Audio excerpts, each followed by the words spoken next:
We are here with Chris Clarey of the New York Times.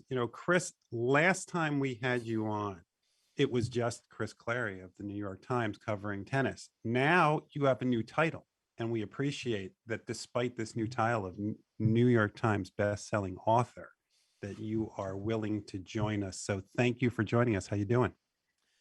I'm doing pretty good, Jeff. That sounds pretty good to me. Humble ink-stained wretch that I am. That's pretty cool to have that. However long it lasted or lasts, it was fantastic news. And I thank you guys for having me on the show before to help it happen. So the first question we have to ask you, though, is how tired are you? Well, Grand Slam tennis, for anybody who's never done it as a journalist, is one of those like marathon grueling things. You know what I mean? It's late nights, especially the U.S. Open and the Australian Open, really, really long. So it's just a question of getting through it. You got to pace yourself.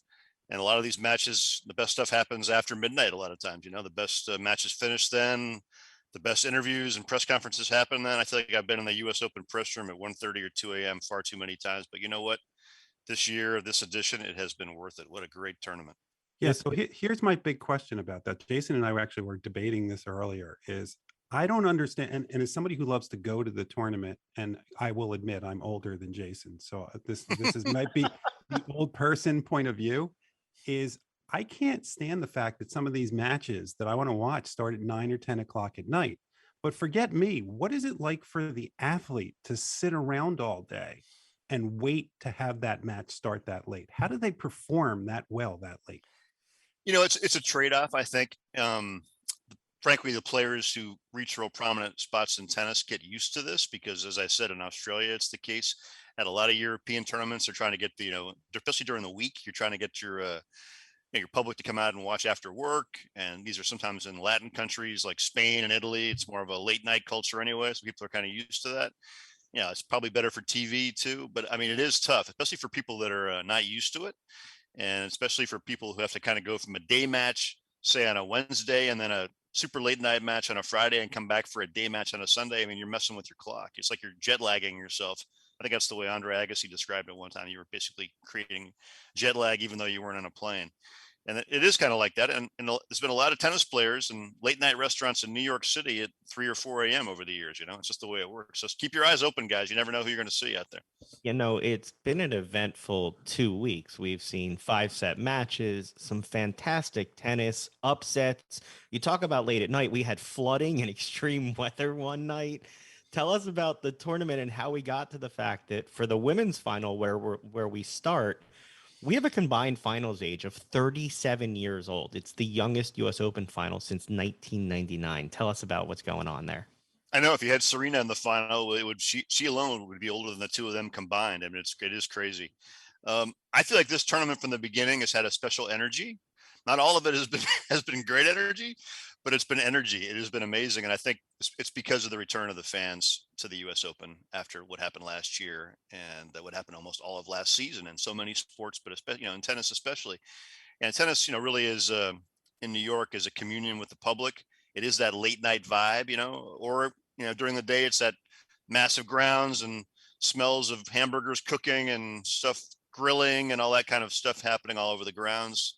And at night it's that very crystallized ambience that you have in Ash Stadium or Armstrong Stadium with the fans close to the court, hollering when they probably shouldn't be hollering. And that makes the New York situation, I think, special compared to other places. But this whole thing has been because of this energy and the fans coming back after having nobody allowed in the stadium last year for the U.S. Open. I think the players have picked up on it and loved it. They've just really thrived on this energy. And then you've got a situation where you don't have Serena Williams in the draw because of her injury. You don't have Roger Federer or Rafa Nadal in the draw, and they wouldn't have been the favorites, any of those three players this year. I mean, Djokovic would have been, or Osaka or Barty would have been on the women's side. But I think the fact that star power, which we've kind of gotten accustomed to, wasn't there. It opened up pathways for main courts and main stories to emerge from other places a little bit more easily. And these players have seized the moment and they've gone for it. And there's been some fantastic tennis. I mean, I've been doing this a long time, as you guys know. I mean, it's probably my 35th year, I think, covering pro tennis. And this one's right up there. One of the great tournaments, kind of 1997 French Open, when a guy named Guga Kurtzen came through from Brazil, a guy I'd never even really heard of, and wins the tournament, beats all these number one seeds or number one players. And then there was a unlikely women's winner, and Eva Maioli is probably the last crazy one like this.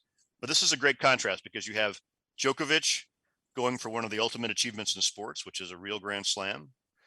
And so that's establishment tennis. And then you have these two teenagers, Raducanu and Fernandez, come through, frankly, out of the blue and do something extraordinary. You might have one, but to have both do it at the same time, I mean, these are crazy tennis storylines, and they're in totally different positions, on the chart. You have one who's doing it at the end, the ultimate achievement after all years of sacrifice, and you have these two just people bursting through. So it's been terrific stuff. At the beginning of this tournament, it was all about Djokovic. I mean, that was all everybody was talking about it. And now we have these two young women, both who have seemed to have kind of light up the stage. I mean, I've never heard of either one of them, but watching them, you can't help but root for them. What is the atmosphere going to be like for the women's finals? And who do you think the fans are going to get behind? Well, Jeff, I'm a very experienced tennis columnist, and I've been covering the sport for so many years. So here's the deal. I have no clue. The most honest answer we've ever gotten on the show. I mean, zero clue, because frankly, they've never been in this position before. So how the hell does anybody know how they're going to react to it? I mean, I guess it's one thing, they've kind of been in this vibe of being giant killers, Not that there are as many giants in women's tennis as there used to be. It's a lot more parity. So it's not like you're going up against these huge establishment stars. But they've kind of gone at it as, we're the underdogs. We're just going to let it rip and have a great time. And there's no pressure on us. And here we go. But now they're going to be going at each other. I mean, their only previous match was in the second round of the Wimbledon Junior tournament against each other, I think 3 years ago. So here they are suddenly on the biggest stage in tennis. And sure, Wimbledon might be a bigger deal in some ways just for the whole culture of sport, but the US Open stage, that night vibe in there, or that late afternoon vibe with Arthur Ashe Stadium, is the biggest stadium in tennis. It's all going to be there watching them, the two of them, however unlikely that might be. So I just don't know how they're going to react to that situation. You just don't know. And I think it's going to be a good match. I'd be surprised if one of them just fades or can't handle it. But who's going to win? Hard to say. I mean, Emma Raducanu, the British player who's 18, who was the first qualifier ever in the history of tennis, which is a pretty long history, to reach a Grand Slam singles final. She has just rumbled through her draw. She hasn't lost a set in any of her matches, the 3 qualifying matches and then the 6 main draw matches that she's played. She beat the Olympic champion, Belinda Bencic, just ripped through her. Beat a very good player last night, and Maria Sakkari, same sort of way. So she's been the most impressive in that regard. Her game has been the most dominant, and she seems to have a little bit next level game. And then you have Leylah Fernandez, who used to be Leylah Amy Fernandez. I guess she's going with Leylah Fernandez now. And frankly, her draw has been brutal. And she's had to win 4 3-set matches in extraordinary circumstances and kind of handle big pressure points one after the next. And so her situation, I'm actually more impressed by what she's done, because she's had to be under constant pressure and beaten, I think, a greater number of real high quality players, including Naomi Osaka. Yeah, she's knocked off the 2 seed, 3 seed, 5 seed, and 16th seed on her way to the finals. I thought there was this really cool juxtaposition. Leylah Fernandez mentioned it in her post-match interview, how one of her highlights was meeting Billie Jean King. And last night, as you had these 2 young women battling it out to make the finals, they were also honoring the women who originally started women getting paid in tennis, having them each hold up the $1 bills for the contracts they signed that started getting women paid. Can you talk about what that moment was like for women in tennis and what it was like to be there for that? Well, I think that was it's been a good year for that, because the Hall of Fame in Newport, Rhode Island, has inducted them. And I think that's a beautiful and appropriate gesture, because women's tennis wouldn't be what it is without Billie Jean King and that group, who decided to kind of break away from being subjugated and frankly disrespected by the promoters and tour organizers of the game, and who were very men focused at the time. And they went for it, and took them a long time. And there's been a lot of ups and downs, but they did build really the premier individual women's sport. And I think the cool thing about tennis, covering it, is you really kind of treat them both the same. The storylines are different at different times. One is more interesting than the other at certain times. This is one of those rare cases where they're both just as interesting, and they're both crazy stories. But I think Billie Jean King is, I think for this younger generation of women's players, still means a lot. And it's interesting because the International Tennis Federation just renamed their women's team competition the Billie Jean King Cup. It used to be called the Federation Cup. Just did that last year. And part of the reason was they did some polling among their players and realized that Billie Jean King was still somebody they knew. And these young players like Raducanu's and Fernandez, somebody that really speaks to them still. I think the movie with Emma Stone helped too, the Battle of the Sexes that came out recently. So a lot of them saw that. But I think the connection is real. And it was funny last night, very observant of you, Jason, because when Raducanu came on the court, they introduced them and they kind of walk out one by one.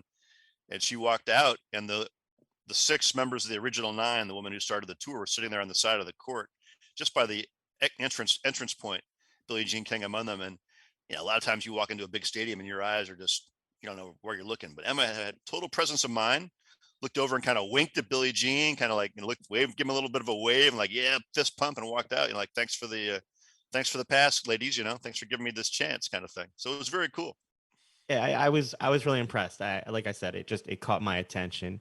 Jumping back to the men's side, so we get the matchup that people wanted in the semifinals here. First of all, it doesn't seem like Djokovic starts until he loses a match or a set in the match. He's lost a third of his opening sets in 26 matches, but here he is getting a rematch against Zverev, who he lost to in the Olympics, who's won his last 16 matches. Can you talk about that matchup a little bit? Yeah, it's a big one. I don't think Novak likes to work this way. I don't think it's just his ideal working condition. I think he's had other tournaments in the past. He's going for his 21st Grand Slam singles title, which would separate him from Federer and Nadal.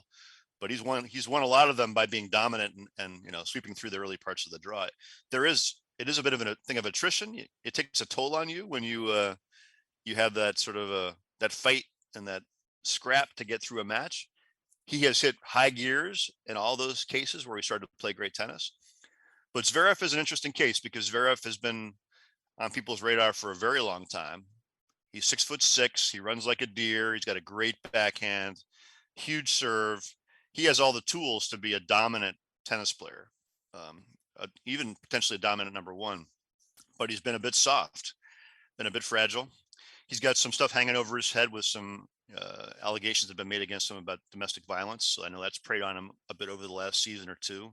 There have been no charges brought. It's just been reporting. But I'm sure that's something I just had to cope with. And but he's hit a really, really high gear here in the last month. Everything's come together for him. His forehand, which has been kind of his weaker side, has gotten better. He's been more aggressive. He's using all his tools. And Novak had him in the semifinals of the Olympics just about a month ago, up a set and a break in best of 3-set tennis. And Novak, I thought, choked a little bit, to be honest. But Zverev seized the day, took it, and accelerated, and he won that match with very aggressive tennis. And so he's in a very confident place. But Novak, as you said, in best of 5, Jason, is just so tough because he's such a great problem solver. He's so fit, and he can play so many different ways. And all these guys that are young, like Zverev and maybe Medvedev, who Novak could play in the final, they know that. It's in their head. They know the guy is just there for the long haul. They know he's a wall when he gets on. He had, I think, under 10 unforced errors in the last 3 sets the other night in his quarterfinal match against Berrettini. So he's just a guy who he's in your head, and he should be, because he's earned that right. But I think Zverev, if he plays the way he's been playing and he uses all his tools, he can beat Novak. And I think Medvedev can as well. Chris, there's a lot that's positive about this tournament, but it can't go unsaid with what happened towards the beginning of the tournament as well, which is Sloane Stephens was saying that she received more than 2,000 abusive messages and comments. She's not the only player in this tournament that's expressed concern about the abusive level of comments from I'll use air quotes, fans, but they're not really fans. As a reporter, are you starting to see that the impact, players like to use social media to to create their own narrative instead of letting reporters do it? I mean, we see that more and more. Are we starting to see the possibility of a swing back that players are now going to start saying, you know what, this isn't worth it. The abusiveness that we're getting on social media, that maybe we're better off dealing with reporters again and talking to them because they have the knowledge of the sport and they're going to treat us professionally. You know, Jeff, I've never thought of that. That's really interesting. Just knowing how much agents and people's I think teams like to have the control at this stage and like to be able to manage the message and like to limit the possibility of, you know, journalists asking pesky questions that might trouble their clients or maybe cloud the waters. I kind of doubt that'll have a huge impact that way. But in terms of the negativity of it and the psychological difficulties that go with it, I think tennis is in an interesting place because it's an individual sport, which also generates a lot of betting globally. It's a global sport that generates a lot of betting and it's individual. And you also have some very, very young athletes, particularly on the women's side, who are, you know, obviously part of their generation wanting to use social media. So you're very exposed. And I think other sports, say women's soccer, for example, or women's basketball, I imagine the same kind of abuse exists on some level, but I'm not sure it's driven as individually because let's face it, if Sloane Stephens goes out and is a favorite in a match and loses that, individually, she's costing a lot of people a lot of money. And they're going to be able to reach out to her directly and make that point. So I think you're going to see people get much more maybe protective in terms of how they access their own social media or what they actually look at when they're on it, or maybe have people from the outside and their teams do it for them. But I sort of unfortunately doubt that they're going to want to have us be their main messengers again, much as I think we would do a fine job, Jeff. Fine job. Fine job. Is there a fine and objective job? But I do think it's a fascinating issue to explore more, and I wish I were more qualified to do so. Is the WTA and the other tennis associations, are they helping with these types of issues, not just the social media issue, but with the mental health issues that we're seeing talked about more and more among tennis players? Yes, the short answer is yes. I think the Osaka situation this year with her, you know, having the problems with press conferences and trying to find a way to fight through her anxiety and other issues to try to feel comfortable in those settings. I think that's definitely set off some alarm bells. To the WTA's credit, the women's tour's credit, I think because of the teen phenom issue that's been around in women's tennis for a long time. You can go back to Jennifer Capriati in that period back in the 1990s when there was a lot of concern about the mental health of young players being put into this adult working environment so young. The tours had to grapple with that for quite a long time. But now I think the social media component, which is new, is adding layers of complexity to that. So I think, and the gambling aspect as well has changed some of those things. So you're seeing more and more focus on it, more emphasis. I know the US Open this year, you can call it cosmetic if you like, but at least they were trying to put together their first real, I think, formal program where they've got psychologists on call during the tournament that are US Open affiliated. And you have Marty Fish, who's got a great documentary tennis player, just came out about his own mental health struggles and his anxiety that kind of caused him to withdraw from a match against Roger Federer at the US Open a few years back and just not be able to play because of anxiety. And he's come out with I think a Netflix doc, which is very, very good about his pathway. And Marty actually is the US Davis Cup captain and is available as a mentor for players at the US Open. So you're seeing more little things being done, but obviously this is a wide societal issue. We all know that. And I think there has to be, you know, broader resources brought to bear. But I think the bigger concern really in tennis is the gambling, Jeff, in terms of how they're going to manage to cope with that. It's an individual sport, one-on-one. It's very vulnerable to problems like that. We are definitely going to have you back sometime, talk a little bit about the gambling and tennis. That's an angle I would be fascinated to explore more. New York Times bestseller, probably can't get over hearing that enough. Chris Clarey, so much for giving us some time. Encourage everybody to go get the book, The Master, The Brilliant Career of Roger Federer, and check out his coverage of the US Open this weekend. Thanks for giving us a few minutes to talk about it all. Jason and Jeff, thank you very much. Great questions. And I appreciate being called that label, however long it lasts. You know, it's very cool. I'm 56 years old. I never thought it would happen at this stage. So it's very nice. Make it your ringtone. My wife's already tired of the word book. She considers it a 4-letter word. Thanks so much, Chris. Have a great one. All right, guys.